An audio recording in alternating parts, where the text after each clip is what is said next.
gaspers. "You're kidding," Marco said, eyeing it guardedly. "Sadly, no. My client wanted a tropical eye-catcher for her party today, and when she saw this tree, she thought it would be perfect." Marco fought his way through the branches to get his hands around the trunk without a finger jabbing him in the face. "If this doesn't catch people's eyes," he grumbled, "or blind them, nothing will." He shoved it all the way to the front of the van and shut the gate, leaving the top of the tree resting on the dashboard like a headless human holding on for dear life. "Thanks," I said gratefully. "Now I have just one more favor to ask." "I hope it's a quick one. The bar is going to be hopping today." "How hopping?"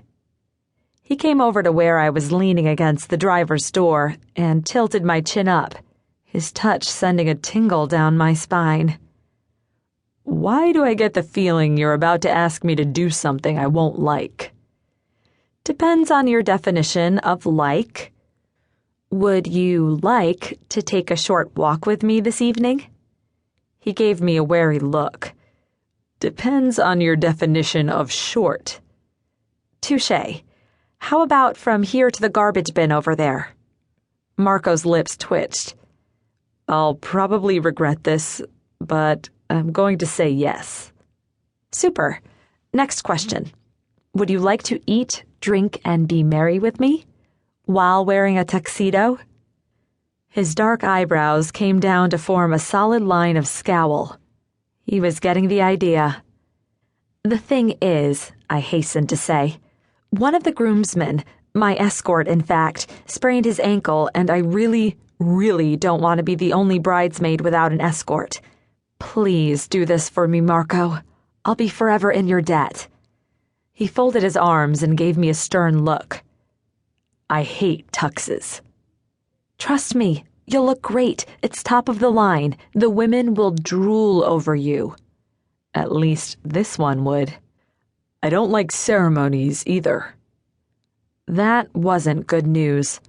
He and I had walked down the aisle many times in my dreams. "You'll like this one, I promise. It'll have fireworks in it." "Is there a reception? I'm not fond of receptions." He was starting to soften. "Think of it this way. You'll get to eat a gourmet meal, hear a live band, and have the privilege of dancing with me. Does it get any better than that? Besides, you've got capable staff at the bar. They can handle things for a couple of hours." I lowered my eyelids and tried to look irresistible. "What do you say? Will you help me out?" He rubbed his jaw as though calculating something. "How much will you be in my debt?" I paused. Last time we had a wager, he'd wanted roses for each one of his tables for a week. Luckily, he'd lost and had to provide me with a home-cooked dinner instead. "How about those roses for your tables?" There was a devilish twinkle in his eye that told me he had something else in mind. "How about I let you know?" Hey, whatever it took. "Sure thing. Now, about that tux, Jillian will have it here before noon, and I'll bring it to the bar so you can try it on. I think you and Greg are about the same size." "Greg Morgan? That little runt? I'm at least 4 inches taller than he is." More like 1 inch, but I wasn't in a position to burst his male ego. "I'll call the tuxedo shop and ask if they can send longer pants." "You'd better hope they can. There's no way in hell I'd show up in one of those monkey suits with my socks exposed." I wondered how he'd feel about showing up with a girl in a clown suit. The Independence Day parade was in full swing as I pulled out of the alley with a fully loaded van, but all I caught was a glimpse of the high school marching band's blue uniforms and sweaty faces.